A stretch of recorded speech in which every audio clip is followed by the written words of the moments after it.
Welcome to another episode of The Brand Called You, a podcast and podcast show that brings you leadership lessons, knowledge, experience, and wisdom from thousands of successful individuals from around the world. I am your host, Ashutosh Garg, and today I'm privileged to welcome a very, very accomplished musician, professional from Hong Kong, Irene Au. Irene, welcome to the show. Thank you for having me. Irene is the founder and CEO of Kalos, a tech-driven platform revolutionizing music education and career development. She's the founder of iCreation, and she's the founding director of Vienna Boys Choir Music Academy and Foundation. Irene, what an amazing journey you seem to have had in the world of music already. But let's start about talking about Kalos, or maybe even before that, what got you interested in music?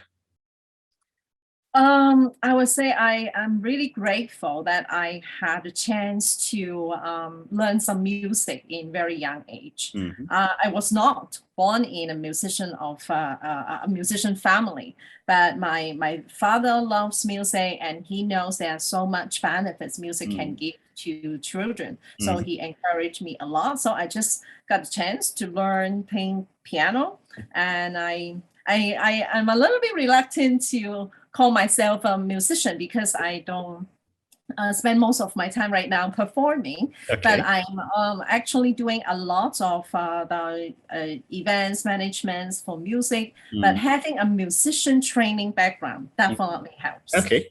So I correct myself. You are a musician, but who's giving a lot back to music now. Yes. So let's talk about Kalos. Tell me a little bit about Kalos. Okay. Kalos is an all-in-one platform for musicians to build up and manage their own business. So everyone on Kalos will have their own digital portfolio. They can showcase their works and credentials. And for those who already have some events, workshops, or courses ready, they can start selling right away and manage everything from scheduling, booking, payment to communication, which has never been done so easily before. So they no longer, for example, they don't have to worry about contracts. They don't have to worry about chasing payments, which is, sometimes too embarrassing for musicians and anyone. So what we are offering is trying to give them like support of a digital assistant and even better, like you have a backup of a professional agency, but also at the same time full autonomy and freedom so that you can just put up whatever you want to promote online immediately. Wonderful. And you say that you are revolutionizing music education and career development. Tell me what you're doing and why is music important for each one of us? Music is very and I must tell you that, I love what you're telling me because I play the Indian flute. So wow, amazing. Therefore that's why I'm asking you this question for all our viewers and listeners. Okay, it's good to have, to chat when you already, share how important music is in our society. I think to some people, music is like a hobby. And it is good that if it gives you, sometimes relieve your stress or connect you, to another mental state right away. But actually, there are more profound benefits of music to everybody's life. So there are enough scientific researches proving that there are contributions to the cognitive development, emotional, the mental state, and also it trains up the soft skills people need in doing any kind of the job they are doing. So this is very, very important. But right now, music is treated as like a hobby or one of the many subjects in schools. Correct. So this is actually taking away a huge potentials and benefits from everyone. So what we consider we need to do is not to revolutionize music itself because this is already good enough. What we need to do is to remove the limitations and the barriers. People have access to music right now.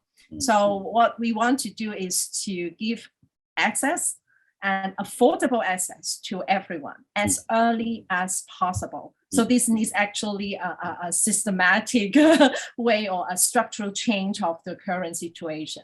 Right. Very interesting. You also say that you believe music should be regarded as the first principle in education. Yeah. Help me understand what you mean by this. Okay.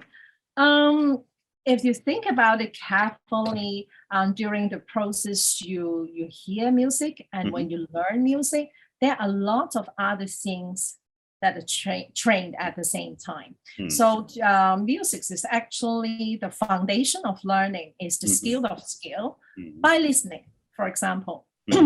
If you can't listen very well, it's not just like hear, but listen and to understand people. So this is the kind of training. If you don't train it in early years, you lose the sensitivity throughout the age. So that's why it's more difficult for me to learn a new instrument right now than I was 6 years old.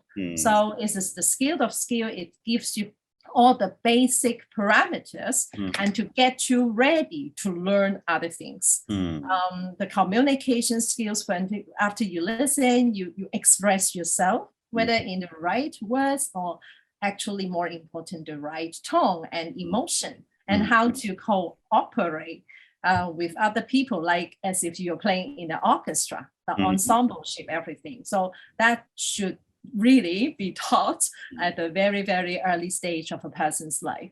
Very interesting. You also say that you strive to optimize talent, economic rewards, and social impact with hybrid intelligence and shared resources. Help me understand this with one or two examples of some of your students or proteges. Well, we are very happy that we can identify talents at a rather early age because we have very good teachers. This can't be done only by a machine, like to record your recording and then give you a mark, like some of the games are doing, right? It's just fun. Yeah, for fun is okay. But you also need that kind of mentor. Like you need a man, you need a person to interact with you. You need a role model to follow, and you need someone to have intellectual talk with you to get inspired. So when we refer to a hybrid intelligence, it means man and machine. Yeah. Many musicians thought that music can't be done by machine, or that not much they can do. Before the pandemic, actually. Yeah, but now they can see that there are so much logistics and administration and eventually calculation, documentation, analysis, that it's good to have the computer or a system to help you, to offload yourself a little bit. So a clever combination of both, that's the hybrid intelligence I was referring to, is actually helping the entire music education to proceed forward. Yeah. So and we also want this to be done in a larger scale, not just a few talented musicians have the chance, but as I said, this is first principles of education for everyone. So with the help of digital tools, and more affordable, accessible, the internet, cloud-based solutions, and mobile phones, tablets. We hope that these benefits of music can really go into the lives of students around the world. So this is the social impact we are aiming for. And ultimately, we do have a massive transformative purpose of the entire operation is to let people to unleash their potentials. So everyone should be able to do something they are good at, they enjoy it, and when they can actually show their talents and with their passions, they can definitely do something good for the society. That's my formula. Very, very interesting. Very interesting. And yet, when I was growing up, and I've spoken to so many people in our part of the world, which is Asia, the general thing that most parents tell children is study hard, get a job, and start a family. Where does music fit into the average human being in India, China, and in Asia. And is it beginning to change now? I think there are like two levels of the questions. I think to study well and then to prepare and to do something meaningful, Correct. that is always right. But what's wrong or what might not be enough right now, as I can see, is the parents, they might not be able to know what jobs will be available in 20 years. Me, myself, I have 2 college kids. So I kind of experienced the entire journey. Parenting is definitely not an easy job. Absolutely. But how can I know what the world would need? I mean, in 20 years, you can't even foresee like 2 years later, jobs are changing, see the pandemic. So I think if they want their kids to be prepared for anything that might happen in the future, then you need transferable skills. You need soft skills. You don't need to, memorize a lot of the facts and the knowledge, which could be easily researched, analyzed by the internet right now. So music actually fits in quite well, and more parents are aware of the benefits of the music. Yeah. As I said before, the cognitive and the ensembleship interpersonal skills. So I think this is young children. This is also not just what young children would need right now. Sometimes you see when people working in the company, they want to do some team building. They want to have a better bonding or cohesion within the organization. They actually book some staff training workshops. And in many cases, music or theater or other art form will be used in this kind of workshop. So you can see music actually fits in quite well in any point of a life journey of a person. Yeah. Very interesting. And what a great response. Thank you. But, my other question to you, Irene, is that there are people who enjoy playing music. And, you spoke about your 2 college-going kids. I have 2 sons who are 37 and 34. My 37-year-old loves music and is constantly listening to music, but he doesn't play any instrument. My youngest son, and they're both senior corporate leaders in Singapore and America. My youngest son not only appreciates, but he plays any instrument. You can give him a piano or guitar or the drums or the tabla, whatever. He plays any instrument. My question to you is, when you talk music and its importance in all our lives, is it okay to just play music also, or just to appreciate music? It's absolutely fine for just appreciate and listen. We have, we have active and passive musicians. We have performing musicians. We have appreciative musicians. So when you don't play an instrument, but just to enjoy it, you are somehow in a broader meaning of musicians, although I was a little bit too shy to say myself as a musician because I don't perform as much as my friends are doing, but I am a musician in this sense. So listening is good. Actually, there are personal benefits to you. You help you to relieve your stress, and then you have a better mental state. You have you can change your mood in 1 second. Correct. When you do the gym, you want some more upbeat music, to come up. And when I'm doing business proposal, I like the gym music as my background music as well. Correct. So it helps a lot in a personal level. So it's absolutely fine. And I do encourage people to listen to music, even though they can't play an instrument.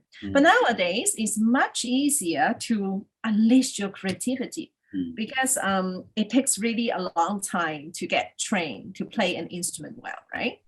But nowadays, there are like computer software interfaces. You can actually try to compose with your keyboard instead of an instrument. So that actually helps some people to pick up music from that point. So anywhere and how, no matter how much time you have, just get some music into your life will be definitely good for everyone. Fantastic. Thank you. So let me move on and now ask you about the Vienna Boys Choir, where you are the founding director of the Music Academy and Foundation. Tell me about this and the work that you're doing here. Okay. The Vienna Boys Choir actually originated from the church, and it is already, we are celebrating 525th birthday very soon. Okay. Yeah, it's a UNESCO intangible cultural heritage. We have been touring around the world, not like 500 years ago. 500 years ago with the church, with the emperor, yes. But we do give performance tour, like in the recent maybe 60, 80 years. And we are giving around 300 concerts a year to 500,000 audiences worldwide. Before the pandemic. But right now we also have online concerts and start resuming the concert tours mainly in Europe, and we'll go to US and Japan and other places very as normal very soon. Very interesting. And the Music Academy in Hong Kong is the first and only music academy from the Vienna Boys Choir. So we have teachers from Vienna, and we send teachers to get trained in Vienna, and we teach our music program with the VBC method. And charity organization actually make this easier for a larger public, because we get funding and support, and we can offer some free music courses for underprivileged kids as well. Wonderful, wonderful. I'm now going to move to the next part of our conversation, which is your other baby, which is iCreation. Yeah. Tell me about this venture and what do you do here? Okay, that's the eldest son, actually. I set up like 2 years after my graduation from university. So I work a little bit in as an art administrator and event organizer before setting up my own business. This is an event organizer and also a consultancy. So we present concerts, performances for other artists as well, but not just music. We also cover visual arts, films, dance, theaters. So it depends on the art form of the client. So yes, we are very focused on performing as and the creative and cultural industries. And I'd love to understand from you what goes into curating a musical event. You bring together so many different parts of moving pieces into what we see in an opera or in a performance. Yeah, and I remember I in one of the I lecture at the for a music master program. Yeah, they asked me to talk about what's needed in putting out exactly like your question, a music event. I said, okay, there are like, I will consider streaming parts, like the value. What are you trying to do? Yeah, you put up a concept, but why? What kind of return you are looking for?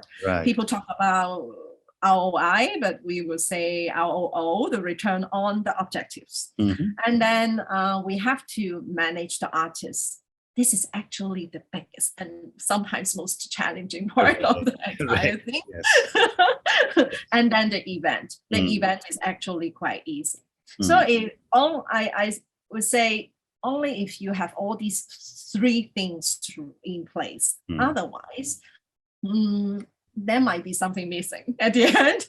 So in terms of the value, sometimes you just want to, showcase, to connect with your audience. But it is also an opportunity when you try to collaborate with other artists as well. So I think collaboration is actually very important right now when we are talking about startup everywhere. So it is a new way of doing things right now.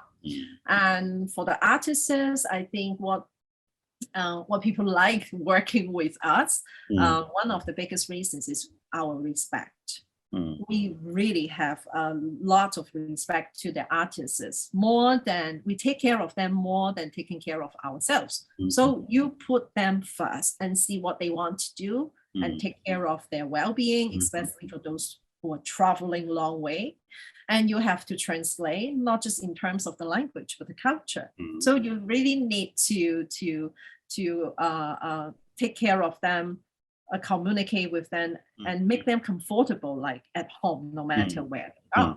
And not to mention all the visa applications and all the things that will drive them crazy. Yeah. And then for the event, of course, there are a lot of things like a venue. And I would like to talk about venue because I try to put up even the same events, but at different venues for different experiences. So you will have different results and inspiration at the end. So that's my tricks. Fantastic, fantastic. I have time for one more question, and this is for the many, many people who will listen to our conversation. Yeah. Irene, based on your amazing experience from the world of music, what would you say are 3 lessons you would like our viewers and listeners to take away from your own experiences, your life, and from our conversation? Okay. The number one thing would be, why not? Okay. Always say why not instead of why. Okay. Because when people propose something and then you said why, you have doubt. And you're assume that you don't like the idea. Why do I have to do this? Correct. Yeah. But if you say why not, although people have to, present the same reasons to you, but if you have a why not mentality, that gives you actually more energy and possibilities. So when you encounter something, think about why and also why not. Why not? Yeah. Okay. Number 2, I would say give first. That's my principle. Yeah. So you don't consider what I can get from the situation. Think about what you can offer first. If you can't offer anything that's valuable and useful for others, there's no cooperation. Yeah. People don't want you. So you have to see what you can offer in situation first. So this is first. I'm not saying that you should do it for free because you have to survive somehow. There should be a reward coming that's only fair this way, but you can give first and see what's come next. They must surprise you. Yeah. Very interesting. And then if you ask me the 3rd lesson, I would say I change my goals to growth. I think in the middle of like my career pathway. We were taught to set goals, to accomplish goals. They are never ending because the world is ever changing. So when you are here, then there's some more to do. You will be very frustrated if you can't finish your work infinitively. Right. But if you turn your goals to growth, then you can always do better. And that's the drive that keeps you going. So, and also happier. Because I achieve a certain result, that's the success you can celebrate.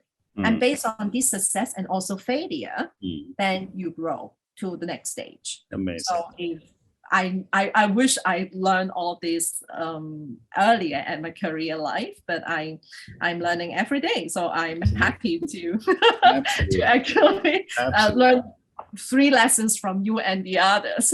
Keep learning. Wonderful.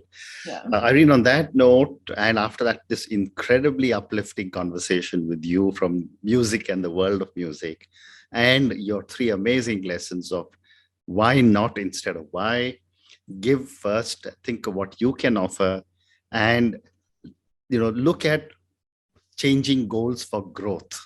Because the world is changing. So don't get disappointed with the goals that we set for ourselves. Thank you so much for speaking to me. Thank you for talking to me about music, about Kalos and the work you're doing, about the Vienna Boys Choir and how you're helping so many different people, and finally about iCreation. Thank you for speaking to me and good luck to you. Thank you so much. And thank you for having me and all the wonderful speakers on your program. Congratulations. Thank you. Thank you for listening to the brand called You videocast and podcast, a platform that brings you knowledge, experience, and wisdom of hundreds of successful individuals from around the world. Do visit our website www.tbcy.in to watch and listen to the stories of many more individuals. You can also follow us on YouTube, Facebook, Instagram, and Twitter. Just search for the brand called You.